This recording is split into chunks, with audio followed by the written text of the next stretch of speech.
Como entramos aí para a economia, vamos colocar a Mônica de Bolo, que entende disso muito mais do que a gente, para conversar aí. Oi, Mônica, boa tarde para você. Liga o microfone aí. Como sempre. Oi, boa tarde, Kennedy Toledo. É um prazer, como sempre, estar aqui com vocês, principalmente para falar desse assunto, porque isso que o Toledo estava comentando agora, sobre o Brasil especificamente, não é uma coisa que esteja acontecendo só no Brasil, não. A gente Hum, está vendo isso em vários outros países, em várias partes do mundo. Aqui, por exemplo, nos Estados Unidos, onde eu moro, né, como vocês sabem, aqui é a mesma coisa. Aqui o desemprego está baixo e continua baixo, a inflação caiu, o Fed vai reduzir os juros hoje, já já, aliás, estamos no horário de definição da reunião de política monetária do Fed nesse exato momento. É. O Fed deve reduzir os juros hoje, daqui a pouco a gente pode até atualizar o pessoal aí quando sair Eu vou pedir aqui para eles avisarem a gente. pois é, obrigada, Kennedy. Então, os salários se recuperaram, então houve uma recuperação salarial aí, frente ao que vinha acontecendo por conta da alta inflacionária. A economia está crescendo e todo mundo acha que era melhor quando tinha o Trump. A economia era melhor quando tinha o Trump. Então, eu acho que tem algo acontecendo, para além dos fatores que você citou, Toledo, tem algo aí que está não explicado, porque, como eu disse, não é só no Brasil, tá em outras partes do mundo. E aqui nos Estados Unidos, os economistas, e principalmente os meus colegas lá no Peterson Institute, nós todos estamos olhando para essa situação aqui meio perplexos, assim, porque o que explica isso, né? Assim, não tem nenhuma razão econômica ou de natureza econômica para justificar esse pessimismo excessivo. Então, a mesma coisa que no Brasil. Então, tem algo aí que está faltando nas análises. Eu, Vamos, particularmente, tenho uma tese sobre isso, mas a gente entra nela já já. vamos entrar nela já já. A Mônica já falou, ela, além de economista, ela é pesquisadora sênior do Instituto Peterson de Economia Internacional lá em Washington. Entende de muitas outras coisas também e está participando aqui com a gente. Ô, Mônica, a pergunta para você é se faz sentido aumentar juros quando uma parte reclama da falta de emprego. Você falou bem, o Fed daqui a pouco vai anunciar a taxa aí, expectativa de queda. Aqui no Brasil, o Comitê de Política Monetária está reunido, vai anunciar no final do dia a expectativa de elevação da taxa básica de juros, a Selic, que está em 10,5% ao ano. E o Toledo estava falando há pouco dos números bons na economia que não estão vitaminando a popularidade do Lula. Então a gente pode retomar aqui, a partir da tese que você tem, para explicar por que isso está acontecendo aqui no Brasil, e depois a gente quer entrar com você nessa análise se faz sentido o Brasil aumentar juros agora, Mônica. Olha, não faz nenhum sentido o Brasil aumentar juros agora. Uma pergunta para vocês dois. Essa é a primeira reunião com o novo, não é ainda, né? O novo presidente do Banco Central ainda não está definido. Então, Não, não, tá só no. indicado que é o Galípolo. A é, sabatina vai ser depois da eleição. O Lula já decidiu que o Gabriel Galípolo será o indicado dele, mas o mandato do Campos Neto termina no começo do ano que vem. Posso checar aqui para você. Mas ainda é gestão Campos Neto. mas Digamos, Mônica, que é a reunião que define, eu não vou usar a palavra arapuca, mas que define a tendência que o Galípolo, logo que assumir, talvez tenha que reverter, o que já vai ser um ônus a mais para ele. bem, ele está no Banco Central, ele tem voz hoje, né? Sim, E a última decisão de política monetária no Brasil foi unânime. verdade. Então, assim, o voto dele faz diferença, óbvio, né? Como o de todos os outros membros do Comitê de Política Monetária, do Copom. Mas eu acho que o que é importante enfatizar aqui é o seguinte: o Brasil não faz o menor sentido aumentar juros nesse momento no Brasil. Simplesmente não faz.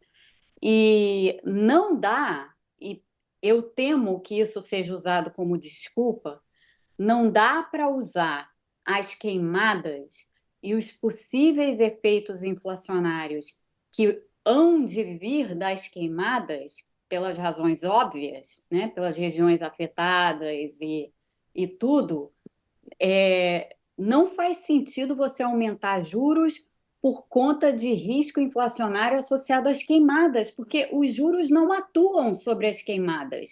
Juros não é jato d'água, né? Não é. Desculpa rir, mas a frase é maravilhosa. Eu já estou anotando aqui para a nossa síntese, Guilherme. Anota aí, juros não é, Juros não a apaga taxa de fogo, né? juros não é um jato d'água, não adianta, não resolve a situação. Uhum. Então, assim, eu acho que é importante que todos que nos ouvem aqui entendam o seguinte: uma queimada é uma espécie de choque de oferta, porque aonde antes você estava produzindo determinadas coisas, por conta das queimadas, essas coisas são destruídas. Então, além de você não produzir, há uma destruição daquilo que havia sido produzido. Então, a oferta daquilo que estava sendo produzido nesses lugares onde as queimadas estão acontecendo, ela diminui, né? Pela razão óbvia, as coisas estão sendo destruídas. Então, é um choque de oferta. A taxa de juros é um instrumento que atua sobre a demanda. Então, ela atua sobre consumo, ela atua sobre crédito para consumo, então ela encarece o crédito que as pessoas eventualmente usariam para consumir mais. Esses são os efeitos da taxa de juros. Ela atua pela demanda, não Ô, pela. Mônica, só para dar a notícia, o Fed reduziu em meio ponto percentual Aí, a taxa de juros, primeiro corte em 4 anos. Só para é. já dar a notícia, para vocês que estão no assunto juros, poder falar. Os caras estão reduzindo em meio. Aqui o pessoal acha pouco aumentar 0,25, está pressionando para aumentar meio. Enfim. É ridículo. Só dá para usar essa palavra para definir essa postura, porque qual é a razão? Qual é o motivo? Se forem falar, são as queimadas, não. Taxa de juros não é Não bombeiro, apaga fogo. não apaga fogo. Ou não. Então tem um problema aí. E sim, essa gestão do Banco Central no governo Lula demonstrou para nós no Brasil as dificuldades de você ter desalinhamentos. Porque o Banco Central, ao contrário do que gostam de achar os economistas brasileiros que atuam no Brasil, o Banco Central não é independente do governo. O Banco Central faz parte do governo. Então, assim, é preciso que as coisas estejam coordenadas para que elas caminhem bem. Então, não tem nenhum sentido. Isso que vem acontecendo no Brasil, essas coisas, essas tensões criadas entre Banco Central e governo e tal, isso é de uma idiotice suprema, porque. E as pessoas que incensam isso, né, dizendo que o Banco Central é assim e o governo é assado, essas pessoas não estão entendendo nada. O Banco Central é parte do governo. O Banco Central não é independente do governo, não existe isso em nenhum lugar. Quando a gente fala em independência do Banco Central, a gente está falando de outra coisa. A gente não está dizendo que o Banco Central agora não pertence mais ao governo, continua sendo uma instituição pública, então parte do governo. Então, eu acho que é muito importante dizer isso, e dizer isso toda hora no Brasil, porque Eu, a é- conversinha esse- econômica no Brasil é desculpa, sempre a mesma, né? desculpa te interromper, mas eu só queria reforçar esse ponto que você acabou de falar, porque eu acho que nunca é demais repetir o óbvio, mas explicando, né? Quem nomeia os diretores do Banco Central? É o governo, certo? Só que é o governo passado, tem um delay, né? Tem uma demora para trocar a diretoria do Banco Central, e você acaba tendo a diretoria do Banco Central indicada por um governo atuando no governo seguinte. Então, não é que não tem. O cara que está lá na presidência do Banco Central foi votar de camiseta amarela. Não é um cara que não tem opiniões políticas, tá certo? Ele tem um lado. E já demonstrou isso claramente. Acho que é importante repetir o óbvio, né? É importante repetir o óbvio, e é importante repetir o óbvio, assim, quase que toda hora. Esse é o problema. Sim. Porque o outro óbvio que tem que ser dito aqui é o seguinte: não só essas pessoas são elas todas indicadas pelo governo, não importa que governo passado, governo atual, mas elas são indicadas pelo governo e a instituição é parte do governo, como, além de tudo isso, nos tempos atuais, em que tudo é ideologizado, todas as coisas todos os argumentos são colocados como argumentos ideológicos a favor ou contra alguma coisa, em que a sociedade está completamente fragmentada e dividida. Eu acho que é de se pensar se faz sentido, quando a gente pensa nos efeitos sobre a economia, a volatilidade que gera esse tipo de embate entre presidente, Banco Central e governo e coisas assim. Eu acho que cabe a gente pensar se esses mandatos desencontrados com o ciclo normal dos governos faz sentido. É uma pergunta, a gente tem que se fazer essa pergunta. Não tem dogma em ciência social. O problema no Brasil hoje em dia, e já é um problema há muito tempo, é que todas essas questões viraram questões de fé. Então, atualmente, é uma questão de fé que a independência do Banco Central, tal qual ela foi feita no Brasil, é o melhor modelo. Ninguém questiona, ninguém pergunta, ninguém fala assim, é mesmo? Poxa, será? Está tendo Vamos olhar tanto os dados, né? embate entre Lula e Banco Central, assim, de quem é a culpa aqui? Porque pior é que a culpa não é de ninguém, é que tem um sistema que está desencontrado e que não conversa com a realidade, entendeu? Não, e como se fosse ilegítimo o presidente da República discutir o patamar da taxa de juros, se ela está alta, se ela não prejudica mesmo a economia dentro da visão de mundo. Você pode debater, olha, a sua visão de Lula está errada sobre a economia, mas não é ilegítimo o presidente da República entrar nesse debate e falar, eu acho que essa taxa está alta. Só a Né? analista da Faria Lima pode opinar Kennedy, sobre esse assunto. ilegítimo é dizer que o presidente da República não tem o direito de falar sobre determinadas coisas. Isso é ilegítimo. Exatamente. Só o Como pessoal da Faria você. Lima que pode, como disse o Zé. Exato, só. Exato. Agora, E a Mônica de Mônica. Bolo, no Bem, análise da notícia. E a Mônica de Bolo, no análise da notícia, fala. Agora, Mônica, naquela ideia de que é preciso repetir o óbvio diariamente, explica por que não faz sentido subir a taxa de juros no Brasil hoje, por favor. bom, como a gente está vendo, né? A situação hoje é uma situação melhor do que ela era há, sei lá, 9 meses, comparado ao início do ano, ou mesmo comparado ao final do ano passado, né? A inflação caiu, a economia está crescendo com a inflação caindo, o que é uma boa coisa, por óbvio. O desemprego também está baixo, mas isso não está pressionando a inflação, o que O também. investimento cresceu? Pois o que é algo também positivo. Então, assim, as justificativas usuais para você aumentar os juros num ciclo de política monetária não estão lá. Não tem nenhuma justificativa para fazer que não sejam as queimadas. Como eu já disse, esquece porque a taxa de juros não vai apagar fogo. Então, eu não vejo nenhum motivo. As pessoas no Brasil gostam de falar o tempo inteiro, que essa é outra coisa que a gente escuta sem parar, que, não, mas o fiscal. Não, mas o fiscal o quê? Porque a taxa de juros, afinal de contas, faz parte dos pagamentos que o governo faz. O governo Isso, paga juros sobre a dívida. isso. Que tal Então, quando você diminuir, Aliás, aumenta né, a os taxa de custos juros, de rolagem da dívida em vez de aumentar, né? aliás, é a maior você despesa, torna é mais despesa. cara a rolagem da dívida. Quem é que É. ganha com isso? Não é o favelado, não é a dona de casa, não são essas pessoas, é quem está fazendo especulação no mercado financeiro, é quem ganha com isso. Então assim, a gente perde de vista duas coisas nessas discussões de fiscal e juros no Brasil. A primeira delas, a taxa de juros afeta as contas públicas. Assim, não são políticas dissociadas. A política fiscal e a política monetária são simbióticas. Então, esse é o primeiro ponto. O segundo ponto uma vez que a política monetária e a política fiscal são simbióticas e que a política monetária vai ter efeitos sobre os resultados do governo, sejamos honestos intelectualmente e falemos aquilo que de fato acontece. E não sair fazendo o que as pessoas fazem, os economistas brasileiros atuantes no Brasil, nem todos, mas muitos deles, que saem logo dizendo: ah, mas aí, se não aumentar a taxa de juros, o Brasil vai perder credibilidade internacional.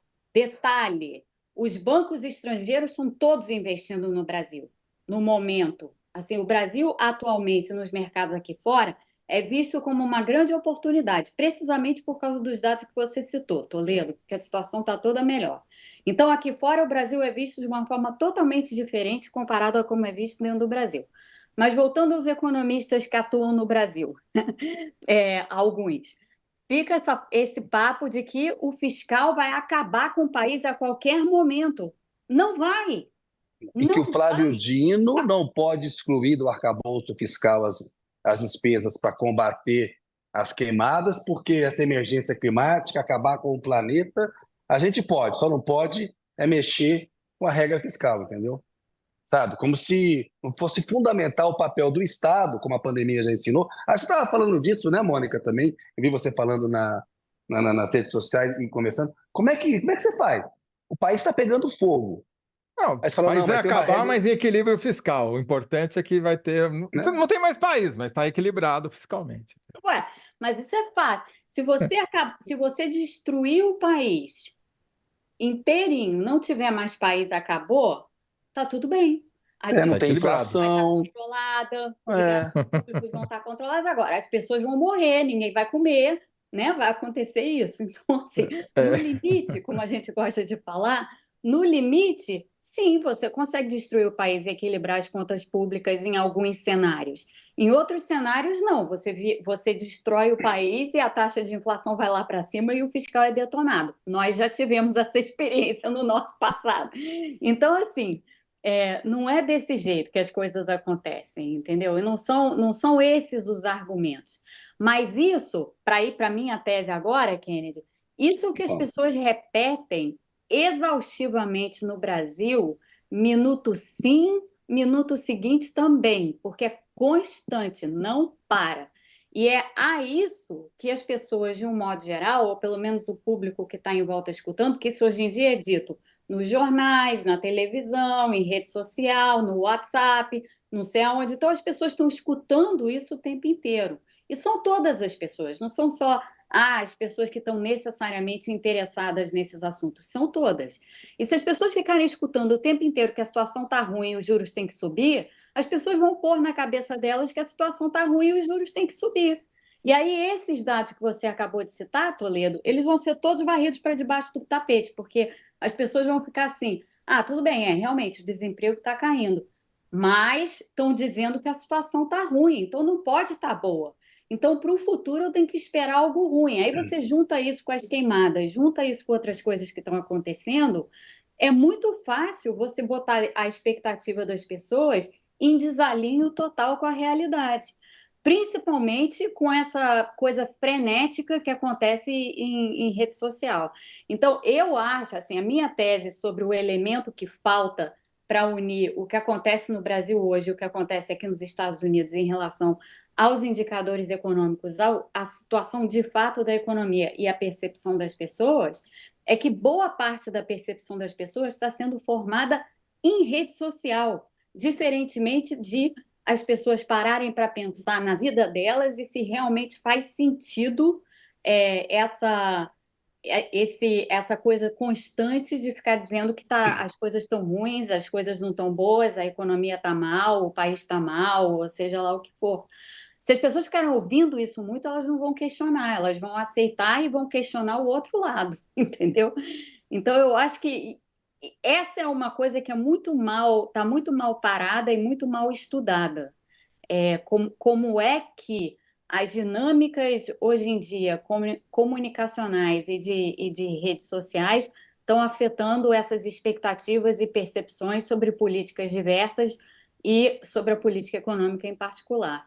E Se aí eu isso, entendi, isso vai direto na sua tese, Toledo, de que a economia tem que melhorar muito, muito, muito mais ainda para o Lula se reeleger. Eu diria assim, nesse cenário, esse muito mais, ele é quase um infinito, Porque se as pessoas forem ficar acreditando nessas teses de rede social que não tem sustentação nenhuma, ou nessas opiniões que também não têm sustentação nenhuma, mas que são ditas assim com a maior tranquilidade por supostos especialistas, o que vai acontecer é exatamente isso que a gente está vendo acontecer. Uhum. Interessantíssimo isso. Quer dizer, se eu entendi bem, Tese. as Tese telas boa. valem mais do que o bolso hoje em dia, né? As telas estão valendo mais do que o bolso. É inacreditável, né? Porque você prefere acreditar no que você vê no celular do que na quantidade de notas que tem na sua carteira, né? É. Mas Ou o isso, seu crédito. Toledo, e para as pessoas que estão nos ouvindo aqui, isso é resultado do vício. Assim, as pessoas estão capturadas por rede social, por internet e tal. E no Brasil isso é muito evidente, tá? A gente vê, no Brasil isso está pior do que em qualquer outro lugar, porque quando você vê o que aconteceu com o X no Brasil, que agora voltou porque o Elon tá burlando regra aí para botar IP e, enfim, fazer o que ele está fazendo. Mas quando você se depara precisamente com essa situação de agora, que as pessoas ficaram completamente alucinadas por não terem mais o X, Não foi uma ressaca moral no país inteiro, era uma coisa assim. isso mostra É, precisamente o poder do celular e a falta de poder do bolso. Acabou o É, bolso. é verdade. Até porque o dinheiro está no celular, né? Os E o dinheiro ainda pagamentos por são cima está feitos no pelo celular, celular, não para tem mais você. bolso. O que É, está no bolso é o celular, não é mais a carteira, não é mais que o. leva, que leva a uma outra questão, a necessidade de regulamentação das redes sociais, né? Que a gente não fez, o Congresso não aprovou, e Não, eu acho que você está certíssima, Mônica. As pessoas não, você tem um levantam. fenômeno tipo Pablo Marçal e ninguém fala em regulamentar a rede social. O cara não, compra. é inacreditável. É inacreditável. Agora, isso não é só o Brasil, isso é no mundo inteiro, né? Aqui a mesma coisa. O pessoal não quer regulamentar rede social, o pessoal quer banir o TikTok, entendeu? Exato, é a rede social dos outros, né? A minha Dos não. outros, dos outros. Chinesa, americana, nem pensar, né? É. É muito interessante isso, né? Como os defensores da liberdade de expressão vão falar um A sobre a suspensão do TikTok nos Estados Unidos. Não, o TikTok não está suspenso, ele está funcionando aqui. Sim, Agora, a a lei eventual, né? A lei foi aprovada. A lei que permite banir o TikTok foi aprovada. Então, o TikTok pode ser banido a qualquer momento aqui nos Estados Unidos, estaria obedecendo à lei se fosse banido, entendeu? E o povo, exatamente, que é a favor de liberdade de expressão, não diz absolutamente nada sobre isso. Então, liberdade de expressão é para inglês ver, assim. Ô Agora, Zé, essa linha de estudo aí, Kennedy, da Mônica, é sensacional, né? Porque não é nem o futuro, é o presente já. E a isso. gente não tem explicação e não sabe como reagir a isso, né? Como você não vai proibir as pessoas de usarem o celular, mas ó, já tiveram uma 5 porque o X, que é a menor de todas as Já redes sociais, estão vai no Blue imaginando? Sky, no Threads ali, já tem a galera do Blue Sky, a galera do Threads, qual que é bom, qual Que que são não é. universos diferentes, né? É, A São pessoa da Arquimedes fez universos um. completamente diferentes, assim. O Threads é aquele universo do Instagram, né? Nisso. Eu não acho, vou falar uma opinião impopular aqui, para o pessoal que está ouvindo a gente. Eu odeio o Threads, eu acho o negócio mais idiota que tem. Assim como eu detesto o Instagram. Então, eu fui para o Blue Sky, até porque o Blue Sky tem essa coisa de ser uma plataforma em que você controla, ou pelo menos por enquanto ainda é assim, No que você você vê. consegue controlar o que está acontecendo ali, principalmente o que está acontecendo ali em relação a você mesmo, né? E as suas postagens e tudo. Ô Mas Zé, antes de acabar, se você puder, posso fazer uma pergunta sobre a eleição Por americana favor, para fique à vontade, a você Mônica? Ô manda. Mônica, como é que estão as últimas aí, as pesquisas? Teve o debate, o Trump não quer ir para o segundo debate. Qual que é o sentimento no momento da campanha aí, nesses estados chaves aí? olha, tem não tem, como eu disse a vocês, eu tenho muita dificuldade, eu estou com muita dificuldade de interpretar as pesquisas de opinião, porque eu acho que a chave dessa eleição, como em 2020, está no comparecimento às urnas, né? Então, nos eleitores que vão votar de fato, e isso a gente não consegue saber em pesquisa de opinião, quem é que vai votar e quem é que vai, na última hora, ficar em casa e não vai sair para votar e tal. Como eu expliquei na semana passada, né? O colégio eleitoral, o sistema de colégio eleitoral, ele acaba dando uma importância muito grande ao comparecimento às urnas, que é uma variável que a gente não consegue enxergar nas pesquisas de opinião. Mas, dito isso, eu acho que existe está havendo uma espécie de ganho pós-debate, né, para a Kamala Harris e para o Tim Walz, que é o esperado. A pergunta apenas que fica esse ímpeto que a campanha da Kamala Harris e do Tim Walz ganhou com o debate, ele é um ímpeto que se sustenta até as eleições ou ele não se sustenta? Essa pergunta eu acho difícil de responder. Eu vou dar um pitaco, que é o seguinte: como a gente está há relativamente pouco tempo ou poucas semanas das eleições, a gente já não está mais nem falando em meses, no plural, porque as eleições são em novembro e a gente já está aqui chegando no final de setembro. Eu acho que a chance do ímpeto prevalecer, ele pode até cair um pouquinho, mas a chance do ímpeto prevalecer é maior do que a dele desaparecer por completo, entendeu? Então, eu acho que, por enquanto, é positivo o cenário pós-debate. E a gente viu, né, Mônica, uma mobilização de jovens aí com a Taylor Swift, a Billie Eilish aí. Sim. Ou seja, o voto é facultativo e o eleitor tem que estar registrado para votar. Então você tem que registrar e você tem que comparecer, estimular a pessoa a comparecer, né, para poder ser efetivo. Não é? Por isso que a pesquisa fica difícil de ler. Uma coisa é dizer que vai votar, outra coisa é se vai lá votar mesmo, se vai votar antecipado, se vai votar por correio e tal, né? E não adianta, numa pesquisa, você perguntar para as pessoas se elas vão votar ou se elas se registraram, ou seja lá o que for, porque as pessoas vão responder o que elas quiserem, entendeu? Elas não sabem, né? E muitas vezes elas não sabem, porque tem muita gente que toma decisão em cima da hora. E tem gente que não Olha, consegue, está trabalhando, é dia de trabalho normal, é uma terça-feira. Né? E a tal história, o registro, ele é um indicador de que talvez essa pessoa vá votar. Então, se você perguntar para a pessoa, você se registrou? E a pessoa disser assim, eu me registrei. Talvez isso seja um indício de que essa pessoa vai votar. Talvez não, porque o ato da pessoa se registrar apenas dá uma opção para ela, que é a opção de votar. Ela vai exercer essa opção? Não dá para saber. Então, assim, até os dados de registro, assim, os registros aumentaram muito.